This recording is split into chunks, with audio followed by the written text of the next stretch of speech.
यहाँ से करना पड़ेगा। आ गई? Am I audible? हाँ। ठीक।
ओके, सो लेट्स स्टार्ट बेटा। Phase transition. अगर किसी सिस्टम को हम कॉन्टिन्यूअसली हीट करते जाएं, या फिर किसी सिस्टम के हम कोई एक्सटर्नल पैरामीटर, देखो बहुत सारे थर्मोडायनामिक पैरामीटर आप पढ़ रहे हो, प्रेशर,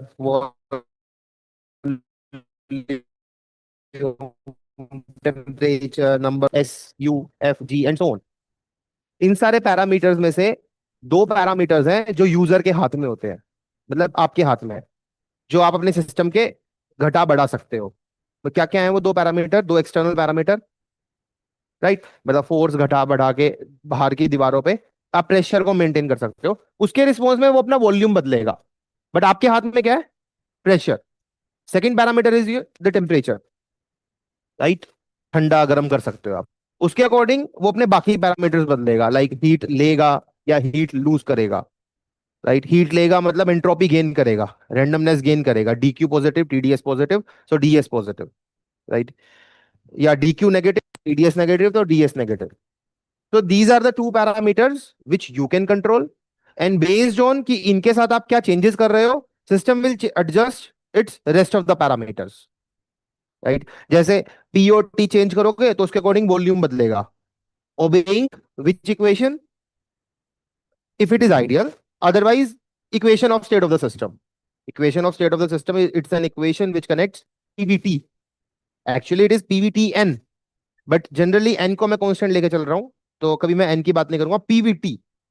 तो पीओटी को आप कंट्रोल कर रहे हो, उसके अकॉर्डिंग वी बदलेगा, राइट। एंड फिर पीवीटी जो कि बेसिक पैरामीटर्स हैं, अगर ये बदल रहे हैं तो अकॉर्डिंगली बाकी पैरामीटर्स चेंज होंगे। अब तक आप जान चुके हो, we can write entropy as a function of any two out of three, internal energy as a function of any two out of three. Same goes for rest of all the parameters. तो अगर ये basic parameters बदलेंगे तो बाकी के thermodynamic parameters बदलेंगे, right. सो अगर मैं किसी सिस्टम के ये दो पैरामीटर्स एक्सटर्नली कंट्रोल कर रहा हूं, इनकी वैल्यूज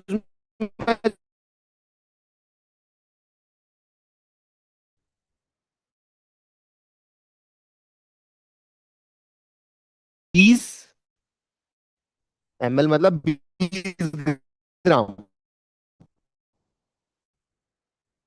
पानी शुरू किया, उसको हीट करना चालू किया, क्या होगा? कौन सा पैरामीटर सिस्टम का कॉन्टिन्यूअसली इंक्रीज करना शुरू करेगा? 20 से 20.1, 20.01, 20.1, 20.2, 21, 22, कॉन्टिन्यूअसली वेरी करना शुरू होगा, right. So temperature is a parameter which you are controlling externally and you are increasing it continuously, बढ़ाते चल रहे हो। ओके क्या होगा जैसे जैसे बढ़ेगा? चलो मैं इसको शो करता हूं, let me show the above process on, let's say, VT indicator diagram. System starts its journey from, let's say, हाँ, ऐसा कुछ 20 डिग्री सेल्सियस, मतलब कितना केल्विन? 293 केल्विन पे सिस्टम का वॉल्यूम कुछ हुआ करता था, ठीक है। आपने टेम्परेचर ग्रेजुअली बढ़ाना शुरू किया, खुला बर्तन है, प्रेशर के साथ क्या होगा? आइसोबारिक हीटिंग है, right. So system will absorb heat, और इस एब्जॉर्ब्ड हीट के रिस्पॉन्स में system will gradually rise its temperature. Not only temperature, system will undergo expansion, ठीक है। उस बर्तन में पानी जिस लेवल तक था, थोड़ा थोड़ा वो एक्सपैंड होने लगेगा, भले ही एक्सपेंशन आपको आंखों से इतना दिखे ना, बट एक्सपैंड हो रहा है। आंखों से ना दिखे इसका मतलब dV by d T, rate of increase of volume with increase in temperature, वो कम है। And hence the graph will be something like this. जैसे जैसे टेम्परेचर बढ़ रहा है, वैसे वैसे वॉल्यूम धीरे धीरे बढ़ रहा है, सिस्टम एक्सपैंड कर रहा है, ऐसा कुछ होना चाहिए, ठीक है। एक्सपेंशन हो रहा है, कब तक चलता रहेगा? ये पानी था, पानी ही रहेगा, बस एक्सपैंड करता जा रहा है। किस टेम्परेचर तक? जितना भी हीट आप दे रहे हैं, that is utilize by the system in increasing its temperature according to the formula d Q equal to m c p d T. कब तक? 100 तक, राइट, 100 तक। So on continuously increasing the temperature, another parameter which is volume, that is continuously increasing, right? There is no discontinuity। ऐसा नहीं है कि volume एकदम बढ़ रहा हो। टेम्परेचर तक बेटा, राइट, 100 डिग्री सेल्सियस, मतलब 373 केल्विन तक ये हो रहा है। 373 केल्विन माइनस, मतलब 373 kelvin minus epsilon, epsilon tending to zero. 373 kelvin से जस्ट पहले 372.9999 पे क्या सिचुएशन होगी? कितना एमएल, कितना ग्राम पानी? 20 ग्राम पानी lying at 100 degree Celsius, liquid state, right. Now the moment you start heating it at 100 degree Celsius, now the amount of heat supplied is no longer absorbed by the system in form of MCPDT। DQ का इस्तेमाल DT बढ़ाने में नहीं हो रहा, rather it is utilized by the system in breaking its own bone, right? मतलब छुपी हुई हीट, लेटेंट हीट। सो DQ बराबर ML, राइट, बॉन्ड्स तोड़ने में यूज हो रही है। And hence the state of my system या phase of my system which was liquid earlier, now it is changing to gaseous।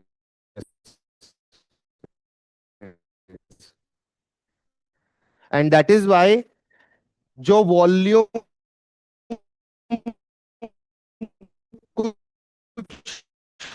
Finite move हो जाएगा volume, and now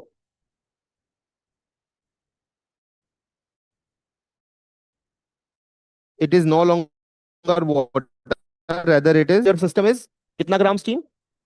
20 gram steam but lying eight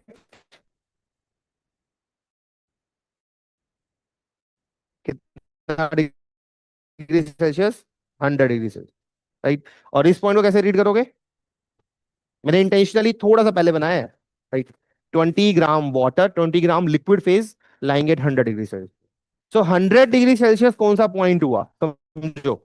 100 degree Celsius वो point हुआ जहां पे मुझे देखने को मिला, एकदम से बदल गया वॉल्यूम। सो वो पॉइंट जिसपे हमें एक सडन चेंज देखने को मिले, that point is called as transition temperature, transition point. For the given process transition temperature is 100, right? And this process in which a sudden change, a discontinuity is seen in some parameter volume, so such process is known as phase transition process. So that is why, देखो मैं पढ़ के बता देता हूं एक बार language. When on continuously varying some external parameter, it may be either pressure or temperature, temperature को continuously बढ़ाते जा रहे थे, एक ऐसा पॉइंट आया जिसपे without change in temperature there is a sudden change seen in some thermodynamic parameter which is volume over here, right? If on continuously varying some external parameter of the system, if there is a sudden badlav seen in some thermodynamic parameter, then that surge is known as transition point. Note करो। अच्छा, इसके बाद क्या होगा? Now your system is 20 gram steam lying at 100 degree Celsius. अब इसे heat supply करते जा रहे हो, टेम्परेचर ग्रेजुअली बढ़ना स्टार्ट होगा, कॉन्टिन्यूसली बढ़ना स्टार्ट होगा, उसके रिस्पॉन्स में वॉल्यूम भी कॉन्टिन्यूसली बढ़ना स्टार्ट होगा। But now since this is gaseous molecules, so I think the rate of expansion should be more than the previous case, तो मतलब ज्यादा स्लोप ही होना चाहिए। बाकी right now this arm and this arm of the process is no longer concern for me. मुझे सिर्फ मतलब है एट दिस पॉइंट क्या हो रहा है, because the process is face transition. But ठीक है, थोड़ा मीनिंगफुल बनाते हैं इसको। And hence now the process will be something like this, ऐसा कुछ होना चाहिए। मैं जान के इसको स्ट्रेट लाइन नहीं बना रहा, जरूरी नहीं है कि एक ही स्लोप हो, स्लोप कांस्टेंट हो, तो ऐसा कुछ होगा, राइट। लेना आप लोग देखो क्या हो रहा है इस पॉइंट पे। अगर इसी पॉइंट पे मैं आपसे पूछूं तो what is delta T? Temperature में कितना बदलाव आया? जीरो। प्रेशर में कितना बदलाव आया? जीरो। हालांकि वो तो आइसोबारिक प्रेशर में भी जीरो बदलाव आया। साथ में पहले भी H2O के मॉलिक्यूल्स थे, लिक्विड फॉर्म में थे, और अभी भी H2O के मॉलिक्यूल्स हैं। ऐसा नहीं है कि हाइड्रोजन गैस अलग हो गई, ऑक्सीजन गैस अलग हो गई, राइट। फिर उसे हम डीकंपोजिशन बोलेंगे, फेस ट्रांजिशन नहीं बोलेंगे, कोई रिएक्शन हो गई ऐसे बोलेंगे, A converted to B and C, decompose हो गया, राइट। बट सिंस ए ही रहा, पहले H2O लिक्विड फॉर्म में था, अब वेपर फॉर्म में, and hence chemical potential energy भी नहीं चेंज हो रही। Delta T zero, delta P zero implies which of the four thermodynamic potential में change is zero, right. So delta G is also zero. Why? कैसे prove करोगे इसको? Great physicist have studied under very fine teachers.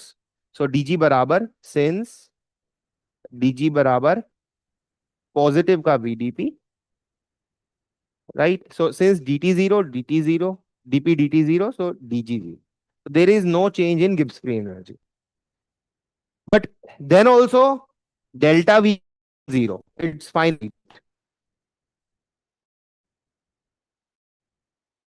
Not only delta v, even delta s is also fine.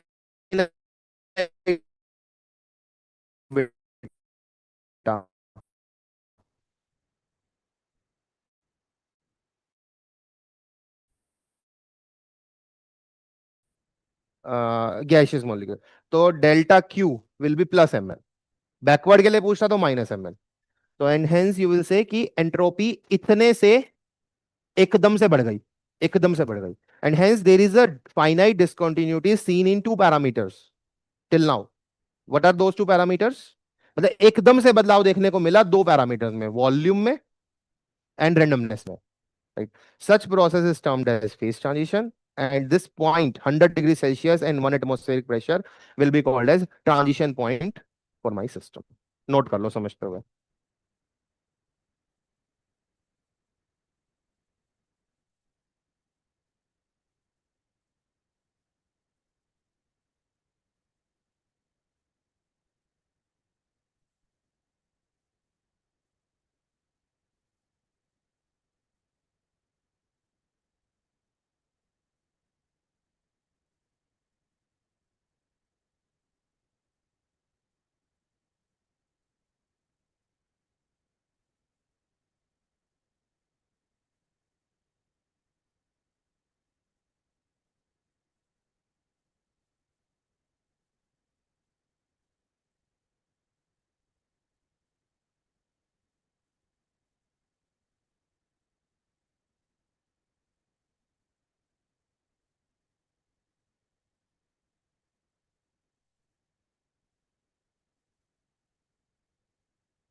देखो ये bookish language छोड़ो.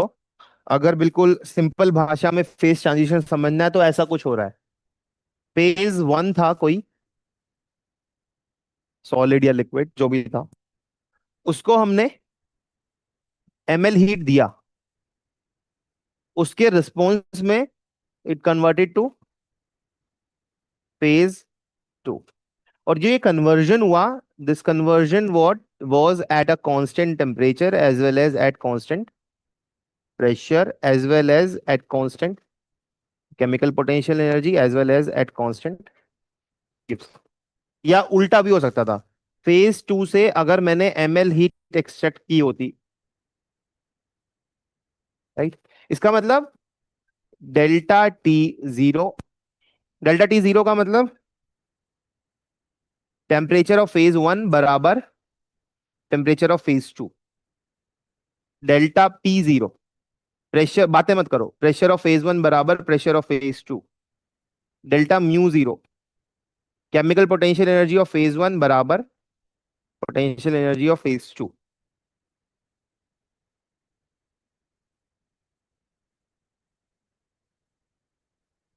However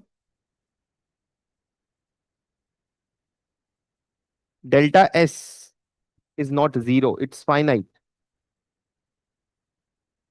Even for the given example, delta S is either it is plus ml by T or minus ml by T depending on forward process या backward process. मतलब entropy of phase 2 minus entropy of phase 1, it's equal to ml by में T. Even delta V, that is also some finite number. Volume of phase 2 not बराबर volume of phase 1. So such process is called as phase transition. But कुछ थोड़ा बहुत ऐसा मतलब गलत नहीं लग रहा कि आप लोगों को, कि यार अभी तक तो सर आप कह रहे थे कि if PT constant, if POT में कोई बदलाव नहीं देखने को मिले और पीवीटी में हमेशा एक रिलेशन एग्जिस्ट करता है, तो क्या तीसरा बदलना चाहिए? अभी तक तो यही बोलते आए ना, always exist a relation, there always exist a relation between PV and T. कोई दो कांस्टेंट तो तीसरा भी कांस्टेंट होना चाहिए. सर वो फिर सेम ऐसा स्टेट के कैसे लिए हो गया? होता है. डिफेंड करो, बताओ. और वो एक पर्टिकुलर स्टेट के लिए होता है पीबीटी। वो एक पर्टिकुलर सिस्टम के लिए होता है। पहले सिस्टम कोई सिस्टम वन हुआ करता था, अब सिस्टम कोई सिस्टम टू है। Right, you can not apply the same equation of state for two different systems. पहले वो कोई लिक्विड सिस्टम हुआ करता था, उसके लिए कोई और इक्वेशन ऑफ स्टेट थी। Now it is some gaseous system which will obey some another equation of state. And that is why ऐसा कुछ मतलब कोई ग्लिच नहीं है यहाँ पे, कोई एरर नहीं है।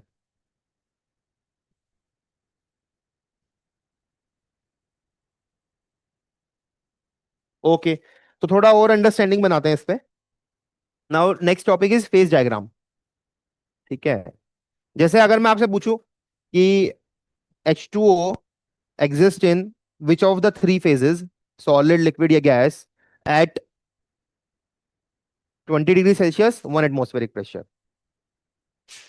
मतलब जिसमें फिलहाल जिस सिचुएशन में हम हैं अभी, at NTP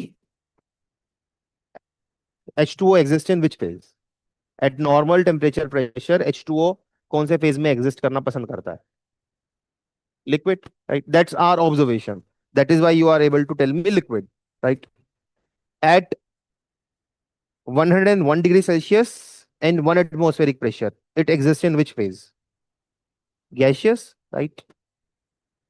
At 101 degree Celsius and at 1000 Pascal, 1000 atmospheric pressure। ध्यान से सुनना, 101 डिग्री सेल्सियस, तो 101 का मतलब तो गैसियस होना चाहिए, बट प्रेशर को मैंने 1 एटमॉस्फेरिक की जगह बोल दिया 1000 एटमॉस्फेरिक प्रेशर। तो कौन सा फेज में एग्जिस्ट करेगा, क्या लगता है आपको?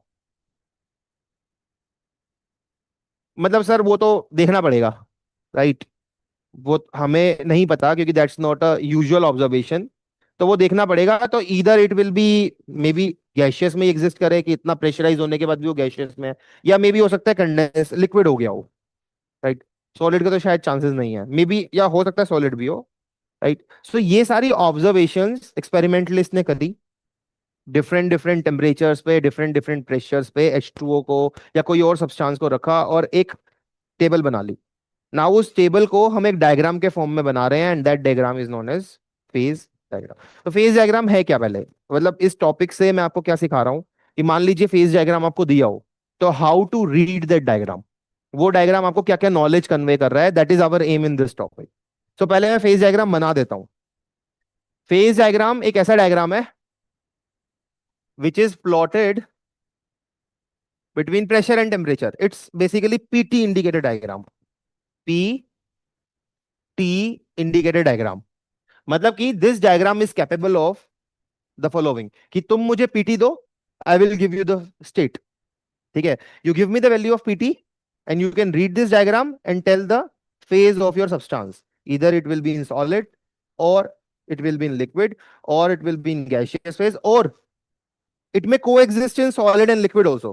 जैसे H2O के लिए can you tell me a single PT जहां पे वो सॉलिड और लिक्विड दोनों में रहना पसंद करता है, ऐसा कोई favourable pressure temperature exist in both the phases, solid and liquid, 1 atmospheric pressure and 0 degree, that's the melting point, that is that favorable pt जिसपे H2O दोनों phases में रहना पसंद करता है। ऐसा कोई POT जिसपे लिक्विड और गैसियस फेज में रहना पसंद करे, right.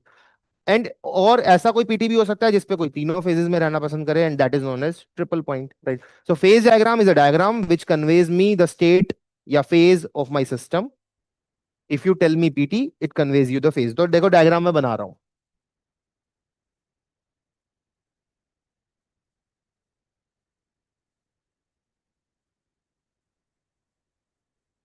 Right.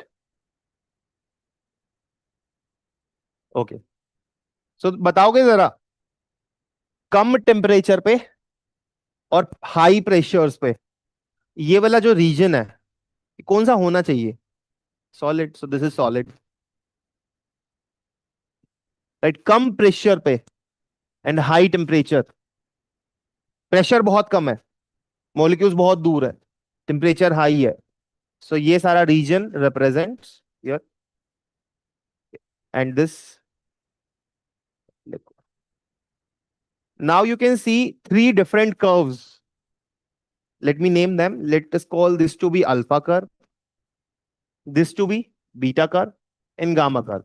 These are the three different boundaries which separate these phases from each other: solid, liquid and gas. Right? Shade कर देता हूं. Let's say this is your solid phase. Let's say this dotted one is your liquid phase.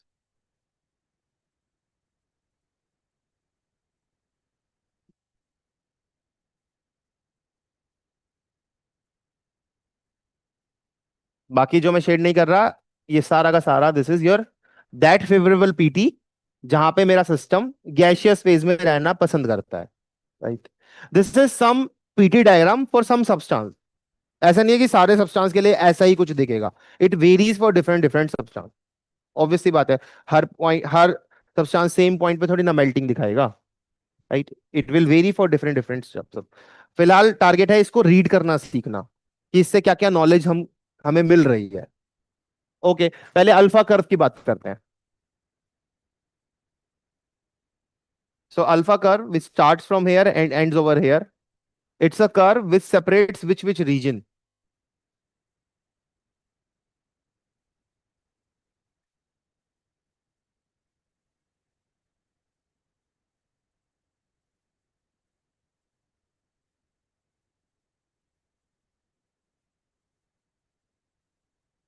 पहले समझ लो. तो देखो, इसका मतलब alpha curve पे अगर मान लीजिए मैं कोई एक पॉइंट, जैसे मान लो मैं पूछूं ये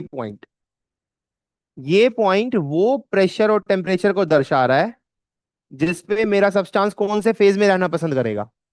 solid. Same goes for this substance, this point also. This point is that favorable PNT at which my substance would love to exist in gaseous phase. Now what about this point which lies on alpha curve? Right? सो ये वो favourable pressure temperature है जिसपे मेरा substance solid और gaseous phase दोनों में रहना पसंद करेगा, दोनों में को एग्जिस्ट करेगा, दोनों फेजेस थर्मोडायनामिक इक्विलिब्रियम में एग्जिस्ट करेंगे at this P and T. मैंने तीनों लैंग्वेज बोल के बता दिया, लिख दे रहा हूं मैं. So any point P and T on alpha curve denotes that favorable value, that lovable value of pressure and temperature at which my substance coexist. Coexist का मतलब ही यही है, मैकेनिकल इक्विलिब्रियम मतलब प्रेशर ऑफ फेज वन बराबर pressure of phase two. Thermal equilibrium मतलब temperature of phase one बराबर temperature of phase two. Chemical equilibrium मतलब chemical potential energy of phase one बराबर chemical potential energy of phase two. तीनों simultaneously exist कर रहे हैं, तीनों इक्विलिब्रियम. मतलब कौन सा इक्विलिब्रियम? तीनों इक्विलिब्रियम अगर साइमल्टेनियसली एग्जिस्ट करें तो एक ही वर्ड यूज कर सकते हैं, that is thermodynamic equilibrium. Right? तो इसका मतलब पी और टी ऑन अल्फा कर्व वो पॉइंट है, वो फेवरेबल प्रेशर टेम्परेचर है जिसपे दोनों सब्सटेंस को एग्जिस्ट कर रहे हैं. को एग्जिस्ट का मतलब यही है, को एग्जिस्ट, जिसमें मेरा सब्सटेंस को exist in both solid and gaseous phases. That is, they are in thermodynamic equilibrium. They exist in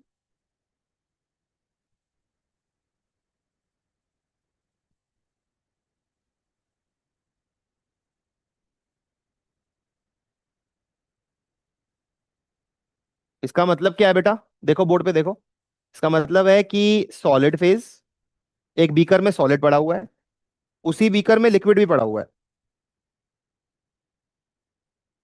eight some P naught and T naught, where P naught is this point and T naught is this point, let's say, such that P naught T naught lies on alpha curve at the rate of P naught T naught. तो इसका मतलब जितना favourable forward reaction है उतना ही favourable backward reaction है. ठीक है? और एक बीकर में कंफर्टेबली सॉलिड भी एग्जिस्ट कर रहा है और लिक्विड भी एग्जिस्ट कर रहा है. आइस भी पड़ी है, पानी भी पड़ा है, और दोनों ही कंफर्टेबली को एग्जिस्ट कर रहे हैं सदियों तक, अनटिल और अनलेस परटर्ब, मतलब अनटिल और अनलेस कोई आप एक डायरेक्शन को ज्यादा फेवरेबल करो, इधर यू सप्लाई हीट और you extract heat. If you supply heat तो वो सारा का सारा कन्वर्ट कर जाएगा लिक्विड में, और इफ यू एक्सट्रैक्ट हीट वो सारा का सारा फ्रीज होके आइस बन जाएगा। अदरवाइज कंफर्टेबली एक ही बीकर में आइस भी पड़ी रहेगी, पानी भी पड़ा रहेगा, at 0 degree Celsius and 1 atmospheric. सही है, को एग्जिस्ट कर रहे हैं। को एग्जिस्ट मतलब फिर से लिख लो, मैकेनिकल इक्विलिब्रियम मतलब प्रेशर ऑफ सॉलिड फेज बराबर liquid phase, mechanical equilibrium. Thermal equilibrium, temperature of solid phase, liquid phase. The two phases exist in thermal equilibrium. The two phases also exist in chemical equilibrium. And that is why we say that the two phases are coexisting. They are existing in thermodynamic equilibrium. And इनसे follow होता है कि Gibbs free energy of solid phase is also same as liquid phase, right? So basically alpha curve वो favourable value of P N T दर्शाता है जिसपे solid और liquid लिख दिया मैंने, गैसियस फेज को एग्जिस्ट कर रहे हैं, अल्फा कर्व।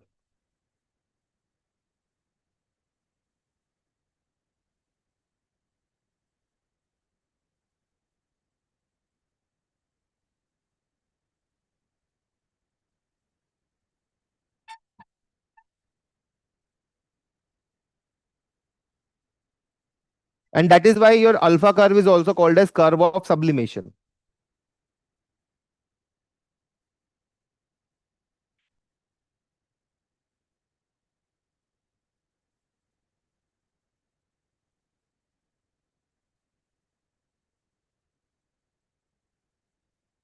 सब्लिमेशन क्या होता है?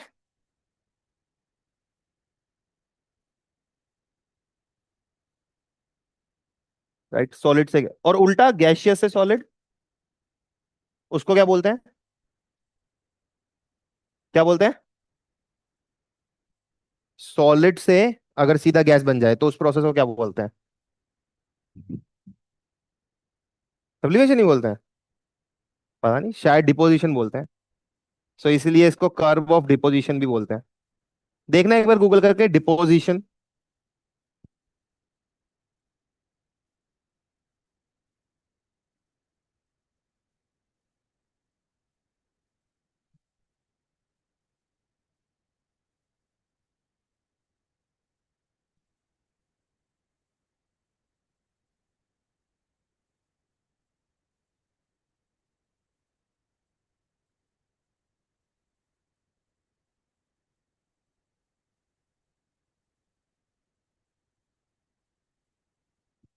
करो ना, डिपोजिशन, ठीक है। ओके, चलो। अच्छा एक चीज और देखो, इसका मतलब एक चीज तो कन्वे हो रही है कि लेट से टी नोट पे सब्लिमेशन हो रहा था एट पी नोट। मान लो ये दिल्ली एनसीआर है, 1 एटमॉस्फेरिक प्रेशर। मान लो अगर मैं सी के अंदर, डीप अंडर द सी जाके यही प्रोसेस करूं, मतलब प्रेशर को बढ़ाऊं। मान लीजिए अगर मैं प्रेशर को बढ़ाऊं तो सेम टेम्परेचर पे मुझे सब्लिमेशन नहीं दिखेगा। अगर मैं प्रेशर के साथ छेड़छाड़ करूं तो टेम्परेचर में भी कोई चेंज आएगा, right? If I change the transition pressure, there will be a change in transition temperature. Same goes for melting as well as vaporisation. इसका मतलब ice melts to form water at 0 degrees Celsius only in Delhi NCR, where pressure is 1 atmospheric pressure.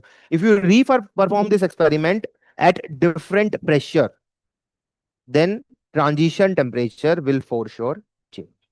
दिख भी रहा है ना? तभी तो एक ही ट्रांजिशन पॉइंट नहीं है, बहुत सारे, जैसे ये भी तो ट्रांजिशन पॉइंट है। ये भी तो कोई और पी और टी, फेवरेबल पी और टी बता रहा है जिसपे सॉलिड कन्वर्ट हो जाएगा गैसियस में। ऐसे ये भी कोई पीटी दर्शा रहा है, and hence there are many such points where this transition can be seen. So always remember, if I change transition pressure, then there will be a change in transition temperature, right?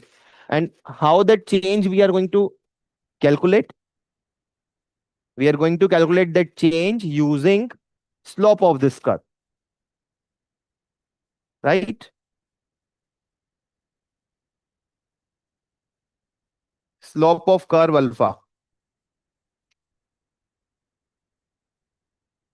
and that is dp over में dt.